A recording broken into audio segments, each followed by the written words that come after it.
안녕하세요. 여러분은 수목원에서 자란 나무와 가로수길에서 자란 나무의 이야기를 아시나요?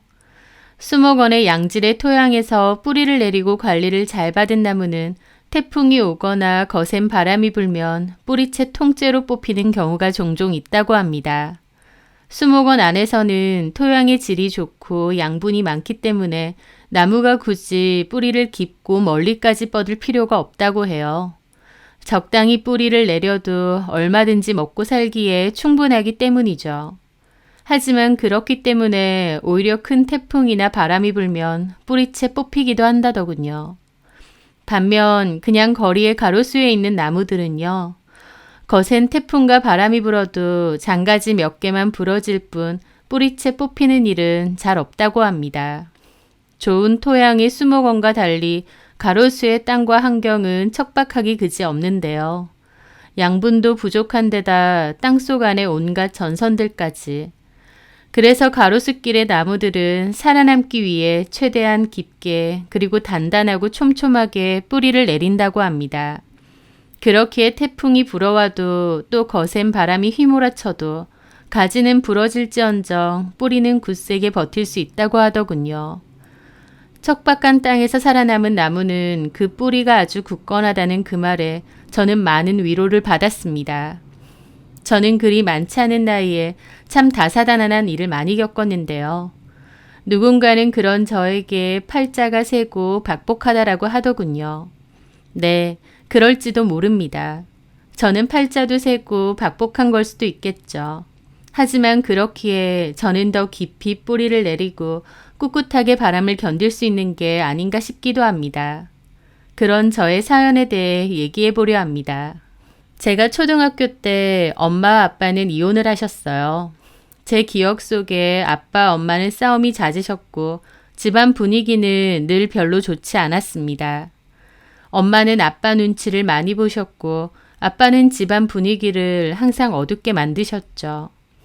그럼에도 엄마는 혼자서 자식들을 키울 용기는 나지 않는다며 이혼은 안 하고 버티셨어요. 하지만 그런 엄마의 노력에도 불구하고 정작 이혼을 요구한 건 아빠였습니다. 아빠는 엄마랑 못 살겠고 아이들도 키우고 싶지 않다며 이혼을 요구하셨고 결국 엄마는 거의 쫓겨나다시피 이혼을 당하셨어요. 엄마는 저희 생각해서 이혼은 안 하겠다 악착같이 버티셨지만 결국 아빠가 나가라고 하니 나갈 수밖에 없는 처지였던 거죠. 아빠는 자식들에게 별다른 애정이 없었기에 엄마가 저와 남동생을 키우게 되셨습니다. 엄마가 사실은 남동생만 키우고 싶고 저는 그냥 아빠한테 키우라고 하고 싶었다는 것도 저는 알고 있습니다. 엄마 아빠가 싸우는 소리를 들었거든요. 둘 다 못 키우니까 주연이는 당신이 키우라고요. 하지만 아빠도 새 출발하고 싶고 딸린 혹은 필요 없다고 하셨죠. 아빠도 저를 맞지 않으신다고 하니 저도 엄마랑 살게 되었습니다. 엄마가 이혼하면서 나를 별로 안 맞고 싶어 했다는 건 저에게도 너무 큰 상처였습니다. 하지만 입 밖으로 꺼낸 적은 없어요. 티도 안 냈고요. 그래서 제가 그 사실을 안다는 걸 엄마도 모르셨을 겁니다. 이혼 후 외할머니 댁에서 지내게 되었는데요. 외할머니랑 엄마도 사이가 좋지 않아서 자주 다투셨습니다. 엄마는 술을 자주 드셨고 내 인생이 왜 이렇게 됐는지 모르겠다고 한탄도 잘하셨죠. 일자리도 제대로 구하지 않고 방황을 많이 하셨는데 그때 큰이모가 나서게 되었습니다. 이모가 엄마에게 일자리를 소개시켜 주었거든요. 엄마보다 5살이 많았던 큰이모는 엄마랑은 기본적으로 많이 다른 성격이셨어요. 착하고 배려심 많고 다정다감하셨죠. 화통하기도 하고 쿨하시기도 했고요. 짜증이 많고 늘 화를 내듯이 말하는 엄마와 성격이 많이 달라서 자매가 맞나 싶기도 했지만 엄마와 이모가 외모는 상당히 비슷했습니다. 이모랑 이모부는 지역에서 큰 고깃집을 운영하셨는데요. 저희 지역에만 해도 그 고깃집의 체인이 여러 개였습니다. 이모부가 본점 대표셨죠. 두 분이 결혼하고 처음에 작게 창업을 시작한 걸 기점으로 20년 만에 지역에서 유명한 고깃집이 될 정도로 사업은 발전했습니다. 그렇다 보니 외가 식구들 중에선 이모가 제일 성공했고 제일 부자였죠.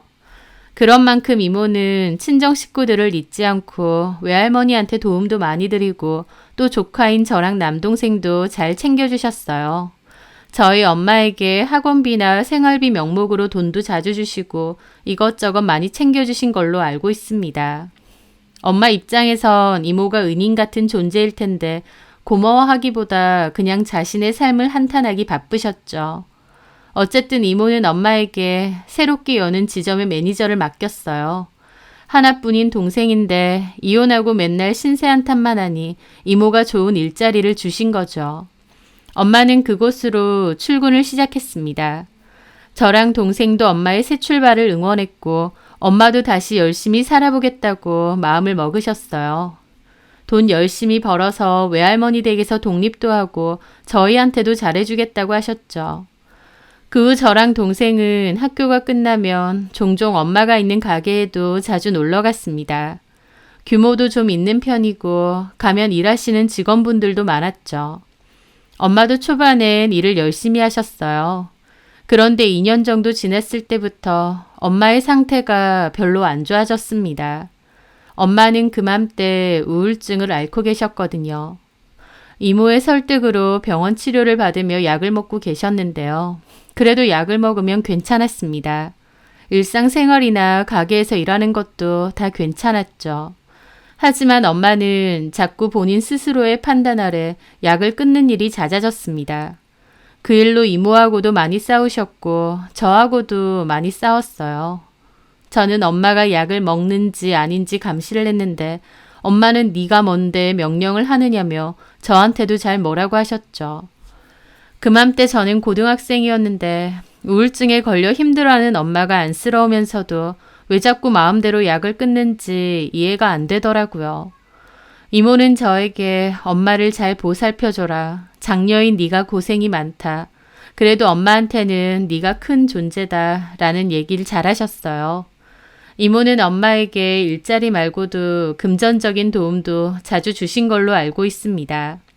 심적으로도 또 물질적으로도 그렇게 마음 써주고 도움이 되는 형제가 있다는 게 얼마나 감사한 일인가요? 하지만 엄마는 우울증의 늪에서 빠져나오지 못하셨어요. 그러다가 가게도 쉬시게 되고 집에서 계속 지내셨는데요. 그러다가 얼마 뒤 결국 극단적인 선택을 하게 되셨습니다.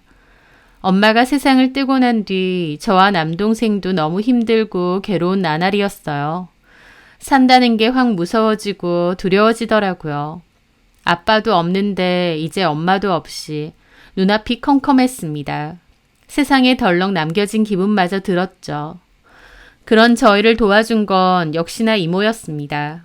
이모랑 이모부에게 자식은 대학생이었던 오빠 하나가 전부였는데 진작에 유학길에 올라서 외국에서 대학교를 다녔거든요. 그래서 어차피 집도 빈다며 같이 살자고 제안하시더라고요. 이모는 둘째치고 이모부 입장에선 저희가 너무 불편하고 껄끄러울 수도 있잖아요.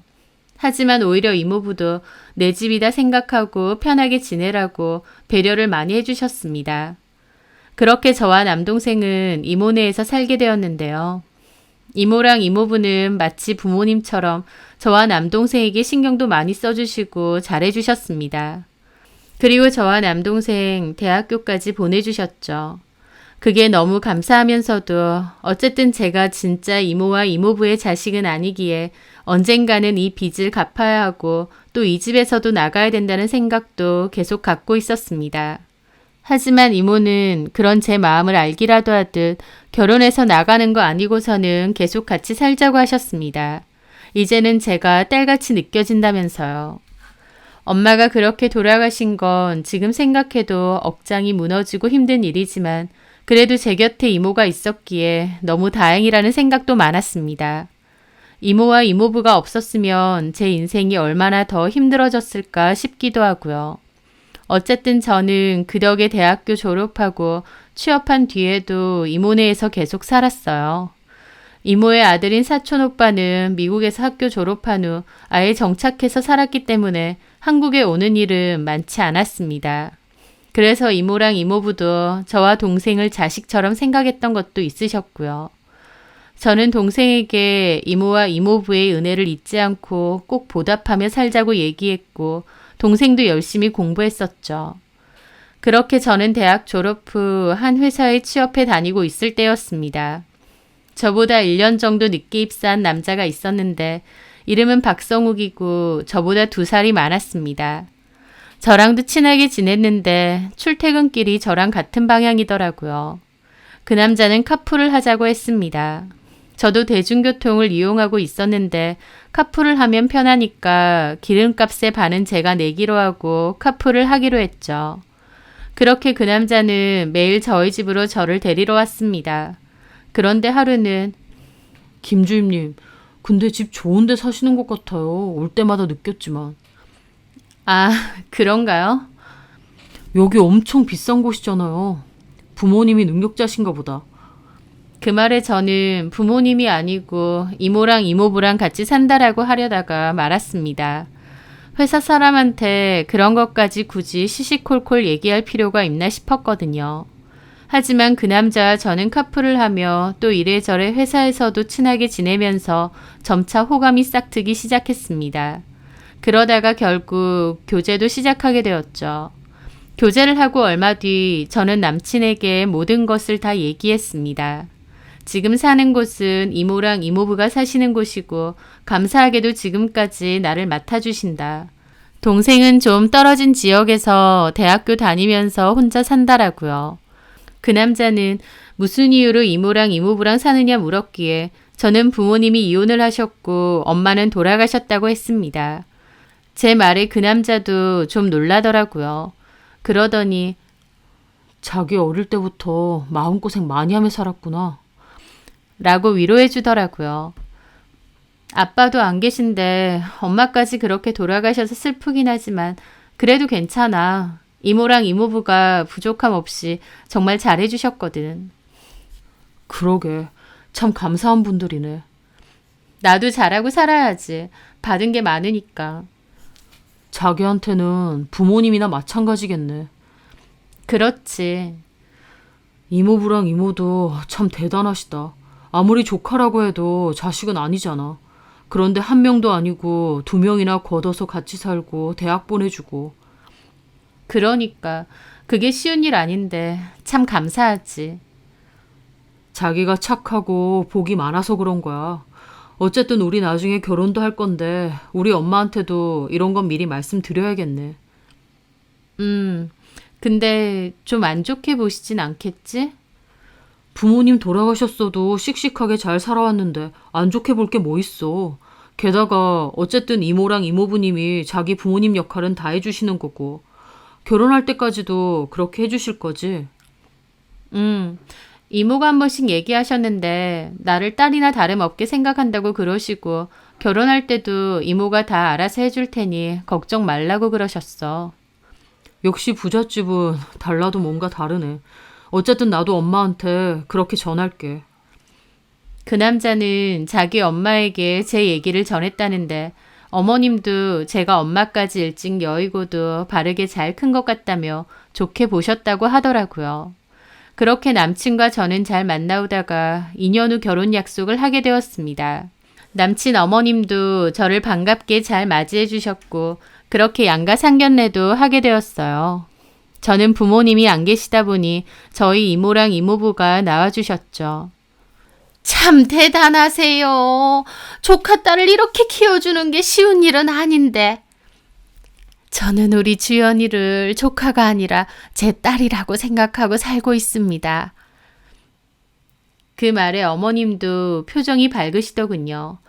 어머, 그러시구나. 그러고 보니 많이 닮았어요. 다들 모녀지간으로 볼 것 같아요.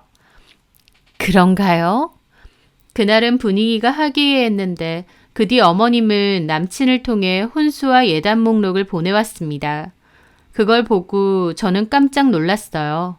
엄청 비싼 고가의 혼수품과 예단 목록이었거든요. 혼수품이야 그나마 저랑 남편이 신혼집에서 쓰는 거라고 한다지만 예단 목록도 좀 놀랄 정도였습니다. 저도 회사 생활하면서 따로 돈을 좀 모아두긴 했지만 많지는 않았고 그 혼수 목록을 준비하기엔 꽤나 부담스럽더라고요. 엄마가 하나뿐인 아들 결혼시킨다고 원래 사는 집 작은 데로 옮기면서 우리 신혼집 해주셨잖아. 그렇다 보니 혼수나 예단을 좀 잘 받고 싶으신 것 같아. 이해하지? 남친의 말도 이해는 됐습니다. 남친은 아버님을 일찍 여의고 어머님하고 둘이 살았는데 아들 장가 보내신다고 원래 사시던 34평 아파트를 정리하고 18평대 아파트로 이사까지 가셨거든요. 나머지 돈으로는 남친에게 신혼집 구하라고 다 주신 거죠. 남친은 그 돈에 대출 조금 더해서 신혼집을 장만했고요. 남친 쪽에서 집을 해오는 거다 보니 어머님도 저에게 혼수나 예단을 잘 받고 싶으신 듯 했습니다. 하지만 제 사정이 사정이니만큼 고민을 많이 했어요. 남친은 이모께 말씀드리라고 했지만 아무리 저를 자식처럼 대해주셨다 한들 그래도 이모랑 이모부가 진짜 부모님도 아닌데 이런 부담까지 드릴 순 없었습니다. 혼수와 예단이 제가 모아둔 돈에서도 좀 초과가 될 정도로 과했기 때문에 고민이 될 수밖에 없었죠. 그런데 그런 제 고민을 이모가 먼저 알아차리신 건지 혼수나 예단 같은 건 어쩌기로 했느냐 물어보시더라고요. 저는 제가 알아서 할 거라고 했지만 이모는 너 결혼하는 것까지 우리 집에서 도와준다고 안 했느냐며 너는 우리 집에서 이제 딸이나 다름없는데 그런 걸 혼자 고민하지 말고 다 얘기하라고 하셨습니다. 그렇게 저희 이모와 이모부는 제 결혼 준비까지 도와주시게 된 거죠. 어머님이 요구한 예단이나 혼수 물건도 다 준비해 주셨고요. 어머님도 부잣집 사돈은 다르다며 입이 한박이셨습니다. 어쨌든 그렇게 결혼식까지 올리고 결혼 생활을 시작하게 되었어요. 결혼 후 2년까지는 별다른 문제가 없었습니다. 하지만 2년이 지나가고 또 제가 자연 임신이 안 되면서부터 어머님의 구박이 시작되었습니다. 어머님은 신혼 초부터 아이 먼저 가지라고 계속 그러셨고 저나 남편도 아이가 생기면 바로 낳을 생각이었습니다. 물론 그때까지만 해도 자연적으로 생기겠거니 했죠. 그런데 2년이 지나가도록 임신 소식이 없었고 병원에서 검사를 받게 되었습니다. 그리고 저에게 임신 기능에 문제가 있다는 것을 알게 되었죠. 제 나팔관이 막혀 있어서 임신이 힘들다는 겁니다. 결국 고민 끝에 수술까지 강행했었지만 치료 후에도 다시 난관이 폐쇄되었고 임신은 어렵게 되었습니다. 제가 임신이 어렵다는 것을 알게 된 후부터는 어머님의 구박이 시작되었습니다. 어디서 애도 못 갖고 하자 있는 주제에 우리 집에 시집을 왔느냐며 어느 집 대를 끊어놓으려고 작정했느냐고 화를 내셨습니다. 저도 제가 그런 질환이 있는 줄은 몰랐고 저 때문에 임신이 안 되는 건 맞았기에 그저 죄인처럼 어머님이 퍼부어도 고개를 숙이고 있을 수밖에 없었습니다. 수술을 해도 안 되는 거면 어떻게 할 거냐고 어머님은 저를 볼 때마다 답답해하고 화를 내셨어요. 남편도 아이를 갖고 싶어 했기에 제가 아이를 가질 수 없는 상황이라는 것을 알고서는 많이 차가워지더라고요. 제가 일부러 안 가지는 것도 아니고 제 몸 상태가 그런 건데 어머님과 남편의 행동이 너무 야속하게 느껴지기도 하면서 왜 나는 이런 질환까지 있을까 한탄스럽기도 했습니다.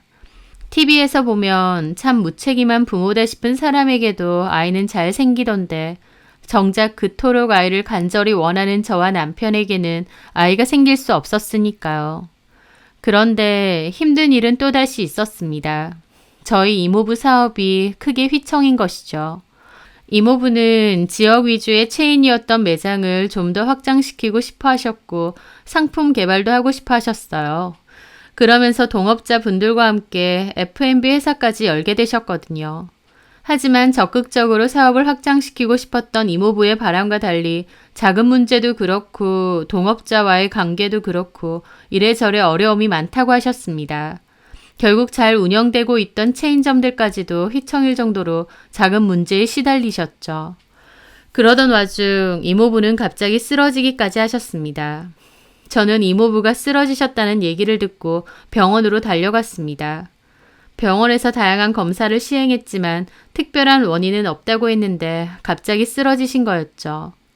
그리고 저는 몰랐는데 그전에도 이모부는 한번 쓰러져서 병원에 온 적이 있다고 하시더라고요. 사업 문제로 인해 극도로 스트레스를 많이 받으셨다는데 그러면서 건강상의 문제가 생기신 것 같았죠. 이모부는 결국 이모와 저의 설득으로 손해를 보면서도 진행하던 사업에 손을 떼셨어요. 결국 건강이 가장 중요한 건데 자꾸 쓰러진다는 것은 이모부의 건강에 적신호가 켜졌다는 뜻이니까요. 그 뒤로 저는 이모와 이모부를 자주 찾아뵙고 일부러 모시고 여기저기 많이 다니려고 했습니다. 너무 일만 하지 마시고 여유를 좀 즐겨야 된다고 말씀드렸죠.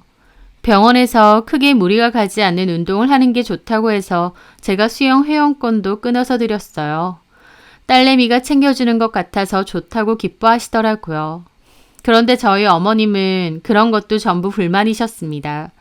왜 자꾸 툭 하면 이모네에 가고 시댁은 등한시하느냐 그거였죠.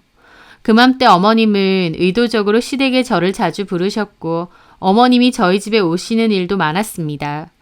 아버님 돌아가시고 제사는 더 이상 안 지낸다고 했었는데 그맘때 갑자기 제사를 다시 해야겠다며 저한테 제사 준비를 다 시키시고 생일상 같은 것도 저보고 직접 차리라고 하시더라고요.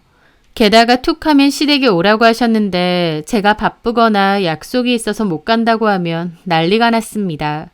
그런 걸 남편이 중간에서 끊어내주기는커녕 엄마가 저렇게 서운해 하시는데 그것도 못 맞춰주냐고 오히려 저를 원망하더라고요. 그로 인해 남편과 싸우는 일도 잦았죠. 어머님은 저 때문에 집안의 대가 끊겼으면 미안해하고 자락이라도 해야 될 것 아니냐며 저만 보면 애도 못 낳으면서 속이고 결혼했다는 얘기를 잘하셨어요. 저도 사람이고 감정이 있는데 그런 말 들으면 화도 나고 섭섭하고 슬프기도 했습니다.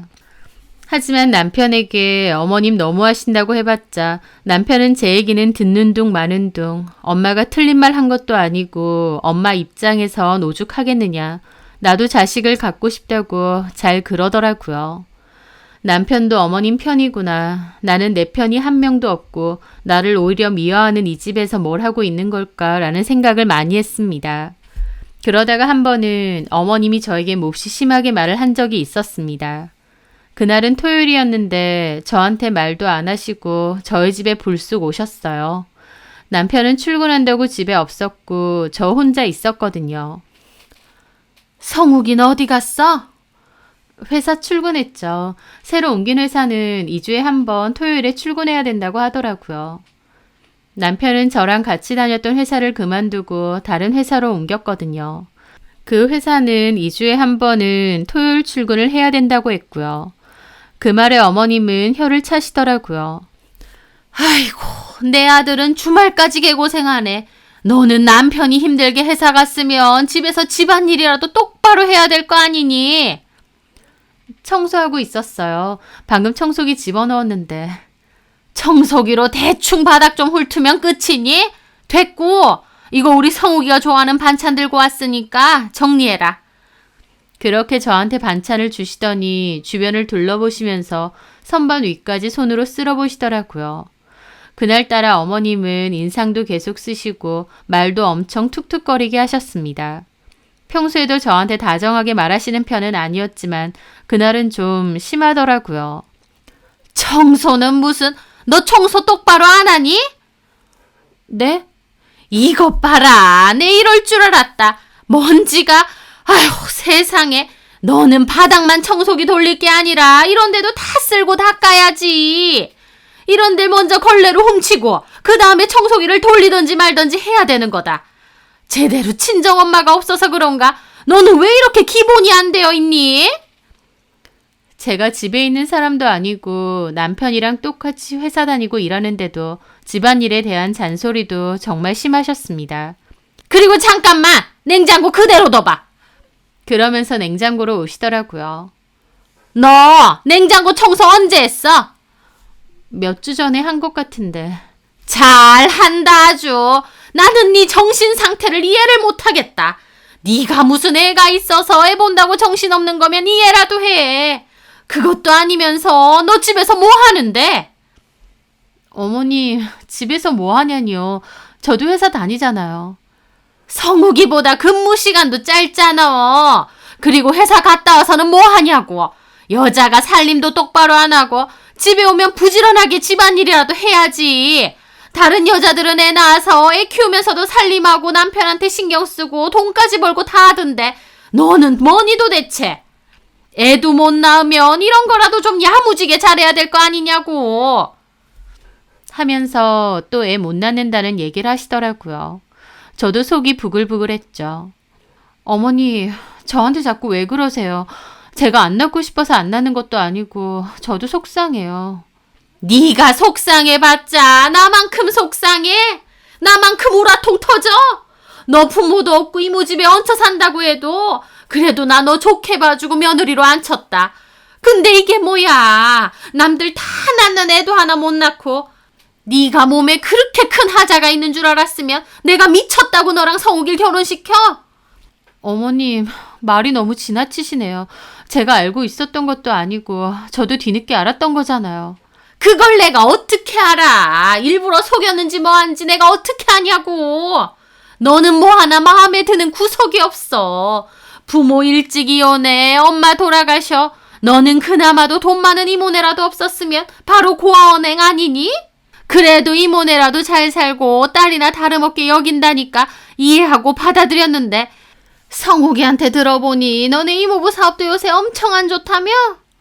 그나마 볼 거라곤 이모네밖에 없는데 그것도 나가리네. 그 말에 저도 화가 났죠. 그 사람이 어머님한테 그런 식으로 얘기하던가요? 그런 식이 뭔데? 있는 사실만 얘기한 건데. 그리고 부모 자식 간에 그런 얘기하는 게 당연히 하지. 이거 완전 생각할수록 사기 결혼이야. 내가 뭐에 씌여서 너 같은 애랑 우리 성욱이랑 결혼시켰는지 모르겠다. 그럼 처음부터 싫다고 하시죠. 처음엔 그런 말씀 하나도 안 하셔놓고 이제 와서 저한테 이렇게 막말하시는 이유가 뭐예요? 저 역시도 어머님이나 성욱 씨가 이럴 줄 알았으면 결혼 안 했죠. 뭐가 어째? 이 싸가지 없는 게. 야, 너 그럼 성욱이랑 그냥 갈라서. 내가 너만 생각하면 자다가도 머리가 지끈거리고 너무 아파. 너 때문에 나 머리가 터질 것 같다고. 어머님이 원하시는 게 그거죠. 저랑 성욱 씨랑 갈라서는 거. 그래. 애도 못 낳고 친정이라고 할 것도 없고 그나마 믿고 있던 이모네도 사정 안 좋아졌다고 하고 가만히 있다가 우리 성욱이가 너랑 니네 이모네까지 건사해야 될 판이야. 내가 그 꼴은 못 보지. 그 말에 저는 코웃음 쳤습니다. 어머니, 아무리 저희 이모네가 사업이 안 좋아져도 성욱 씨한테 기댈 정도는 아니에요. 성욱 씨가 뭐가 있다고요. 뭐가 어째? 쥐뿔도 없는 게 남편을 무시하고 있네. 야, 됐고 너 성욱이랑 그냥 끝내. 애 못 가진다고 했을 때 네가 염치라는 게 있으면 먼저 끝내겠다고 얘기를 했어야지. 아주 그냥 마음에 안 드는 짓만 골라서 해. 그러면서 어머님은 자리를 박차고 나가셨습니다. 기가 막히더라고요. 그날 어머님은 마치 작정이라도 한 듯 저에게 온갖 폭언을 퍼부으셨죠. 평소에도 저한테 싫은 소리 한 번씩 하고 마음에 안 들어 하시긴 했지만 그날은 정말 작정하고 저한테 퍼부으러 오신 듯 했습니다. 그리고 얼마 지나지 않아 어머님이 왜 그랬는지 알게 되었죠. 남편에게 다른 여자가 있었거든요.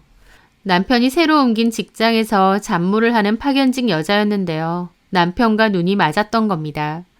제 눈을 속이고 그 여자와 8개월 넘게 만났는데 그 여자가 남편의 아이를 임신하게 되고 어머님도 그 사실을 알게 된 거예요.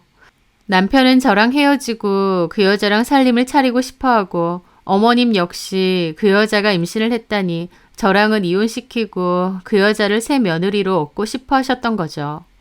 하지만 그걸 마치 제 유책이나 고부 갈등으로 헤어지는 것처럼 꾸미려고 그 난리를 부린 겁니다. 제 입에서 이혼하겠다는 소리가 나오길 바랬겠죠. 하지만 남편의 의심스러운 행동으로 인해 덜미가 잡혔습니다. 남편의 옷에서 낯선 향수 냄새가 자꾸 나고 의심스러운 영수증을 여러 개 발견했거든요. 그래서 남편의 폰을 뒤져보게 되었고 결국 남편의 이중생활도 알게 된 겁니다. 그리고 그 과정에서 남편 회사는 토요일에 출근을 하지 않는다는 것도 알게 되었어요. 저한테는 출근한다고 했지만 출근이 아니라 그 여자랑 놀러 가던가 그 여자네 집에 잘 갔던 거죠. 저는 그 증거들을 토대로 남편과 그 여자에게 위자료 소송을 걸었습니다. 괘씸해서 이혼은 못 해주겠지만 위자료 소송은 걸었죠. 남편은 저보고 위자료 소송 걸 거면 이혼이라도 해주던가 지독하다고 욕을 하면서 집을 나갔고 어머님도 저에게 전화해서 이혼하라며 폭언을 퍼부었습니다. 저는 그런 것들도 다 녹음을 했어요. 증거로 써먹으려고요. 남편과 어머님이 저에게 이혼을 강요하고 폭언까지 했기 때문에 그런 상황들은 법적으로 저에게 유리했겠죠. 하지만 그렇다고 해서 그런 말들을 듣는 제 마음도 아무렇지 않았던 건 아닙니다. 이혼을 일방적으로 요구당하면서 모욕과 폭언에 시달리는데 정말 괴롭고 가슴이 무너질 것 같았거든요. 그러다가 저희 이모도 그 사실을 알게 되었습니다. 이모네 집에 갔다가 저녁을 먹고 가기로 했는데요. 이모에게는 제 결혼 생활의 문제점에 대해 구체적인 얘기를 안 했기 때문에 잘 사는 줄 아셨어요. 이모나 이모부도 그때 일 때문에 스트레스가 많았던 때인데 제 일까지 부담을 드리고 싶지 않았거든요. 그런데 그날 제가 잠깐 화장실 간 사이에 제 폰으로는 시모의 전화가 왔습니다. 이모는 발신자가 사돈이다 보니 저 화장실 갔다고 얘기해 주려고 받으셨대요.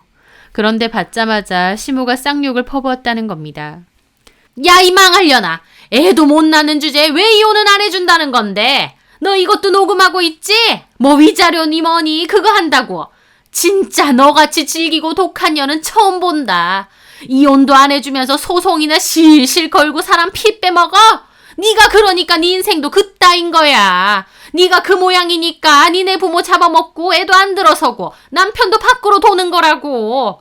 세상 박복한 년을 며느리로 들이는 게 아닌데 네 그 박복한 팔자가 우리한테까지 옵는 것 같다고. 이모는 시모의 폭언에 너무 놀라 뒤로 나자빠질 뻔했다고 하더라고요. 이모가 너무 큰 충격을 받아 대답도 못하고 있으니 시모는 그 와중에도 왜 대답도 없느냐 소리를 빽빽 질렀대요. 그 순간 이모도 화가 머리끝까지 나서 고함을 질렀답니다. 이 정신 나간 여자가 지금 이게 다 주연이한테 한 소리야? 당신 누구야? 나 주연이 이모다. 뭐가 어쩌고 어째? 당신 여태까지 우리 주연이한테 이런 식으로 굴었어? 이모? 참나. 또 그놈의 이모네 집에 기어갔나 보네. 친정도 아니면서 다 망해가는 집구석은 왜 또 기어가? 뭐가 어째? 이 여편네가 입에 걸레를 물었나? 어따 대고 여편네래. 당신이 뭔데? 당신이 김주연 엄마라도 돼? 그래, 내가 엄마다. 쥐뿔도 없는 집구석. 그래도 주연이한테 잘하는 줄 알고 시집 보냈더니 이거 완전 쌍놈의 집안이네. 엄마는 개뿔. 당신 조카 애도 못 가져 남의 집 대 끊어놓게 생겼는데 미안한 줄이나 알아야지. 뭐 잘난 집이라고 대를 이어? 수준 형편없고 쥐뿔도 없는 쌍놈의 집구석 주제에. 뭐야? 저는 화장실 갔다 오다가 이모의 고함치는 소리를 듣고 기함하며 달려왔습니다. 이모는 얼굴이 시뻘개진 채로 할 수 있는 최대의 욕을 퍼부으시더니 전화 끊으시더라고요. 이모, 너 이런 얘기를 듣고 여태까지 살았어? 너네 시모 미친 거 아니야? 이거사, 이런 취급 받으면서 왜 살았어? 진짜 끝내지 않고. 이모는 속상해하며 저를 타박하시더라고요. 그 말에 저도 모르게 참고 참았던 눈물이 나왔습니다. 저는 이모 앞에 앉아서 그동안의 얘기를 다 했어요. 제가 아이를 못 가지는 건 이모도 알고 계셨는데요. 그걸로 시댁에서 구박받는다는 건 얘기 안 했거든요. 사실은 구박받고 있고 박사왕은 회사 파견직 여자랑 바람이 나서 아예 집도 나갔다. 나는 남편과 그 여자에게 상간소송은 걸었는데 너무 괘씸해서 이혼은 안 해주고 버티고 있다. 애 낳아도 호적에 못 올리게끔 이혼 안 해줄 거다라고요. 제 얘기를 다 들은 이모도 속상해서 한참이나 말이 없으시더라고요. 그러더니 괘씸해서 이혼 안 해주는 건 알겠지만 그래봤자 결국 네 살 깎아먹는 거 아니냐고. 그냥 더럽고 치사해도 이혼해주고 그것들하고 아예 끝내라고 하시더라고요. 근데 이혼해주면 그것들만 좋잖아요. 그것들이 원하는 게 결국 이혼인데. 그러던지 말던지 너는 그냥 끝내. 그 진흙탕에서 너만 발 빼면 되는 거야. 이혼 안 해주고 버틴다 한들 네가 가장 힘들고 네가 가장 괴로워. 봐라, 니네 시모 이렇게 전화해서 폭언까지 쏟아붓네. 네가 왜 이런 얘기를 듣고 있어야 해? 그 인간들이 도대체 뭔데? 네가 꾸역꾸역 버티고 이런 거 모아서 소송한다 한들 결국 너한테만 상처 아니니? 그냥 그런 인간들하고는 인연을 끝내라. 끝내고 소송 걸을 거 걸고 봐줄 거 받고 아예 네 인생에서 덜어내버려. 그게 현명한 거야. 그 말에 저는 울음을 터뜨렸습니다. 저도 오기로 이혼을 안 해주고 있었지만 너무 힘들었거든요. 가엾은 거사. 왜 이런 얘기를 우리한테 안 했어? 이모부 사업 안 좋아지고 알아누워서 말 못한 거야? 네. 그래도 얘기했어야지. 나나 이모부나 너한테는 부모나 다름없는데 나한테라도 진작에 말했어야지. 그랬으면 내가 진작에 너 데리고 나왔지. 아이고. 이모도 속상해서 눈물을 흘리시더라고요.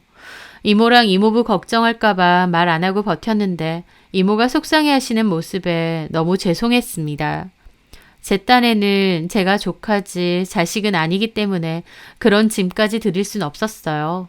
하지만 슬퍼하시는 이모를 보니 그냥 다 얘기할 걸 싶기도 했습니다.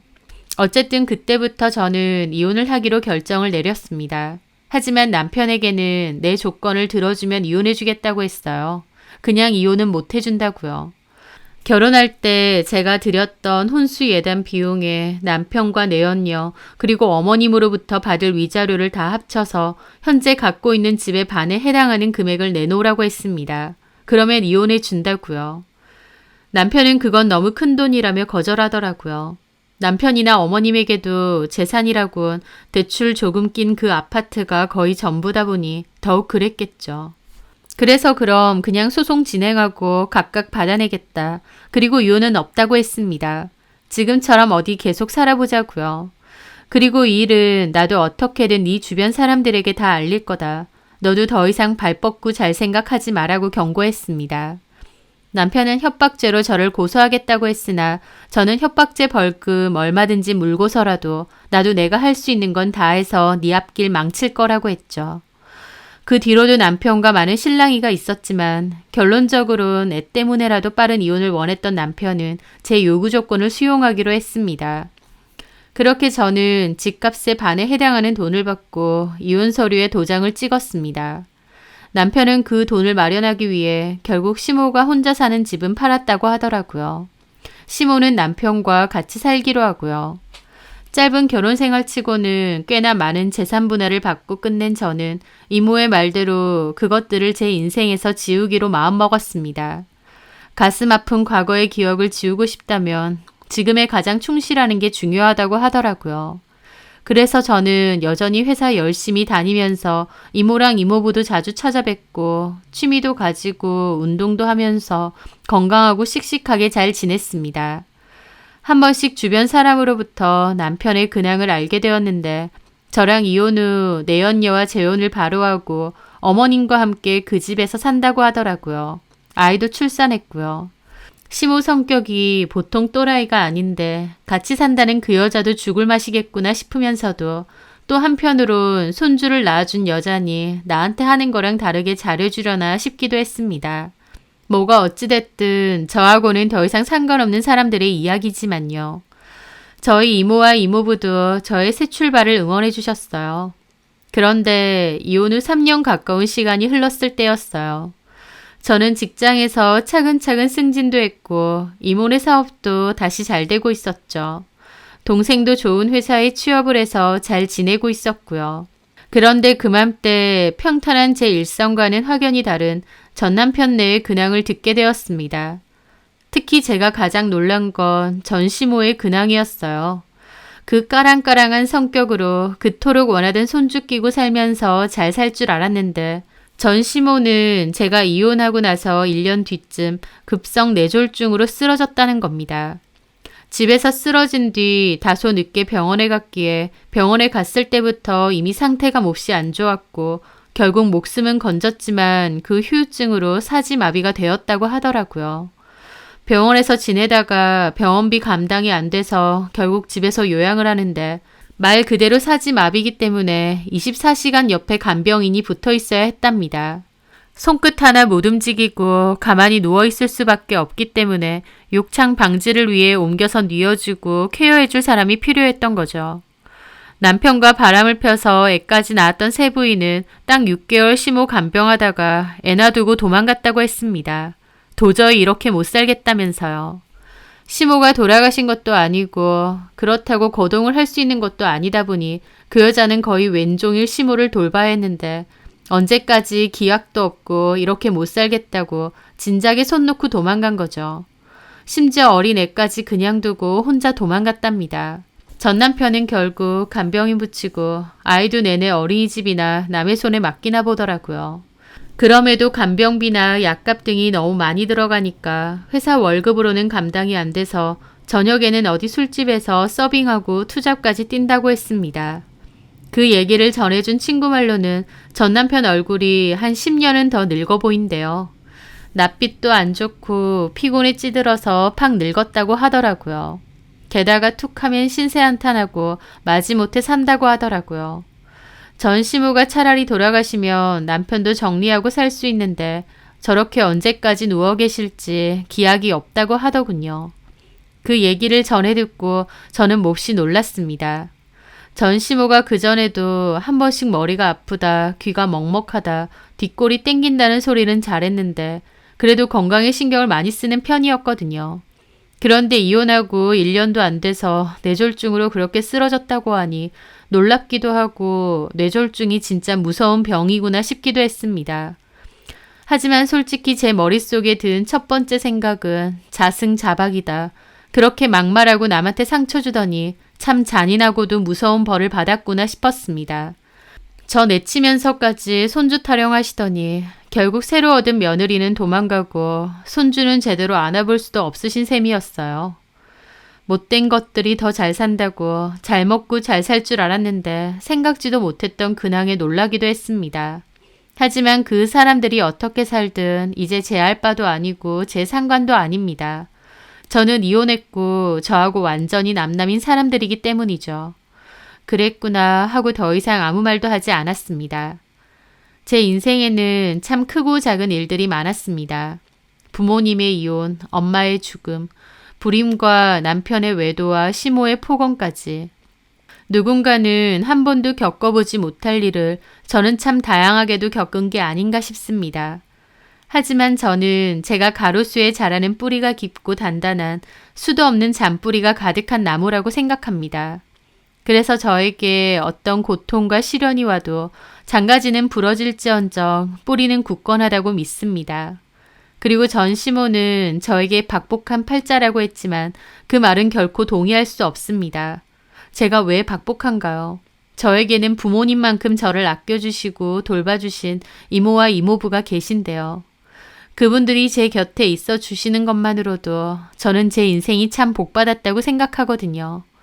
저를 자식처럼 여기면서 도와주시고 또 제가 기댈 수 있는 버팀목이 되어주신 것만으로도 제 인생에는 크나큰 은혜와 복이 있었다고 생각합니다. 저는 남은 인생 이모와 이모부에게 감사하게 생각하고 효도하며 살려고 합니다. 거창한 효도가 아니더라도 그래도 진심으로 존경하고 잘하면서 살려고요. 저를 자식처럼 잘 받아주신 물질적인 것 외에도 마음까지도 주신 그분들을 위해서라도 더 행복하고 즐겁게 잘 살아가려 해요. 제 사연 들어주셔서 감사합니다.